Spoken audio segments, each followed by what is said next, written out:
Herkese merhabalar, kanalıma hoş geldiniz. Bugün sizlere çok sevilen, çok beğenilen çiğ köfte tarifimle geldim. Bütün püf noktalarıyla videoda anlattım. İnanılmaz lezzetli oluyor. Herkes tarafından çok beğeniliyor. Sizleri çok bekletmeden hemen tarife geçiyorum. Tarifim için ilk olarak çiğ köfte tepsisine yaklaşık yarım kilo kadar esmer bulgur ekliyorum.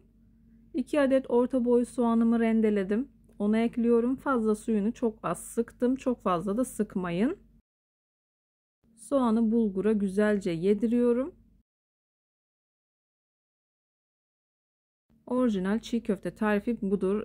Birçok kişi sıcak suyla ıslatıyor. Kesinlikle o şekilde yapılmıyor. Bulgur bu şekilde kuru kuru ilk olarak soğan yediriliyor.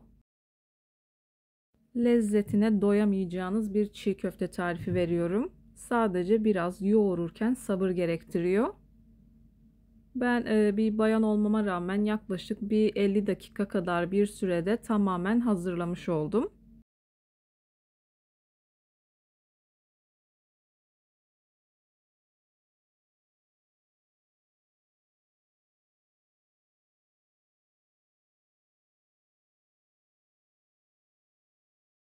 Soğanımı bulgura güzelce yedirdikten sonra isotomu zeytinyağı ile ıslatıyorum.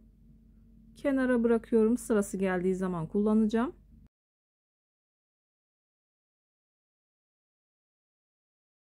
Isotun şişip yumuşaması için kenara aldım. Bu arada 3 adet domatesi rendelemiştim.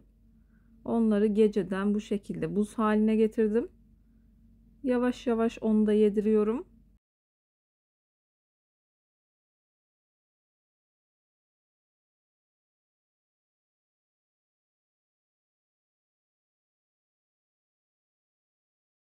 Aşamalarına dikkat ederek dikkatli bir şekilde hazırlayın.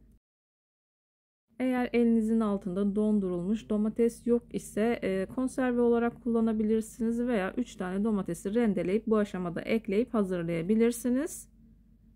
Kalıp buzdan 2-3 adet buz atabilirsiniz. Domatesi tamamen yedirdikten sonra buzla aynı işleme devam edeceğim.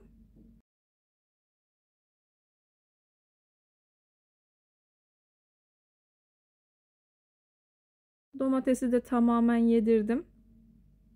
3 yemek kaşığı kadar salça ekliyorum. Salçayı ben karışık kullandım. Biber ve domates karışık. Salçayı da güzelce yediriyorum. Videomu tam da buraya kadar izlediyseniz her zaman olduğu gibi sizlerden ricam yoruma kalp olur, emoji olur veya tarifim hakkında farklı bir fikriniz varsa bunu da benimle paylaşabilirsiniz. Ayrıca videolarımı sevdiğiniz kişilerle de paylaşarak bana bu şekilde destek olabilirsiniz.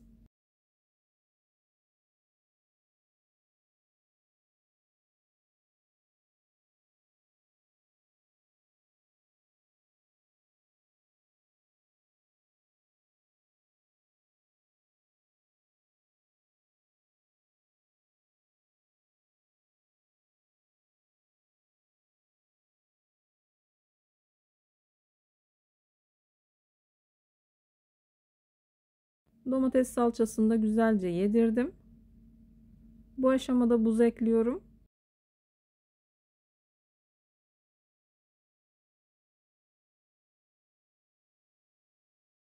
Buzlar eriyinceye kadar bu şekilde yoğurmaya devam ediyorum.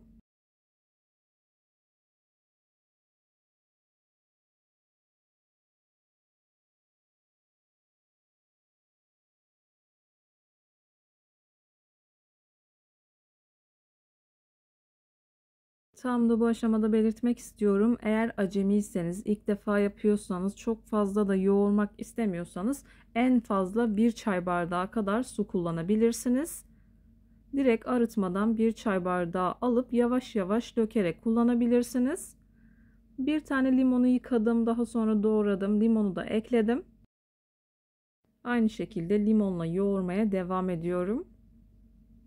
Her eklediğim malzemeyi bazen 10 dakika, bazılarında bir 5 dakika kadar yoğurduktan sonra diğer bir malzemeyi ekleyerek yoğurmaya devam ediyorum.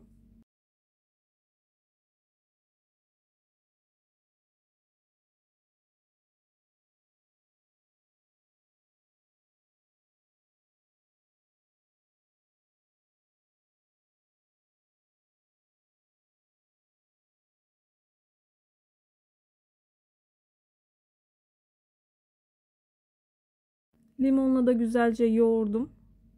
Limon kabuklarını çıkartıyorum. Çekirdekleri de zaten elinize geliyor. Kolay bir şekilde ayırabilirsiniz. Limonu da ayıkladıktan sonra baharatlarını ekliyorum. 4 yemek kaşığı kimyon, 2 yemek kaşığı toz kırmızı biber, 1 tatlı kaşığı kadar da tuz ekledim. Salçanın tuzuna göre ayarlayabilirsiniz. Kenarda dinlendirdiğim yağlı isotu da ekliyorum. Bardağın dibinde kalanı da bu şekilde temizliyorum. Isotla da yaklaşık bir 5 dakika kadar yoğuruyorum.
Isotu da güzelce yedirdim. Bu aşamadan sonra ben yumurta ekleyeceğim ama yumurta sevmeyenler eklemeyebilir. 2 tane yumurtayı 1 çay bardağı kadar zeytinyağını iyice kızdırdıktan sonra 2 tane yumurtayı kırıp çok az tuz ekleyip hızlı bir şekilde karıştırarak hazırladım.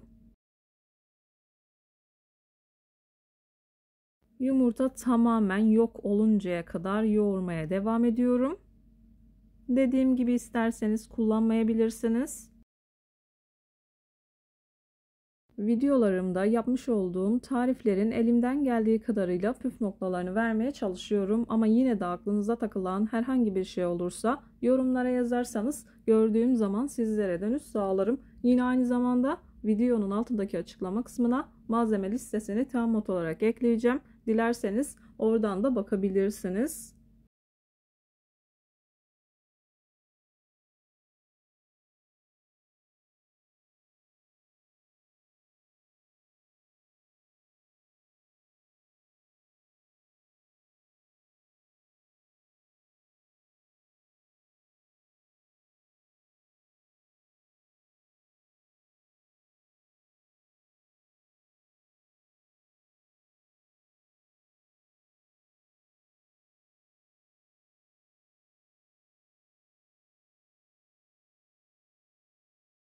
Yumurtayı da tamamen yok oluncaya kadar yedirdim.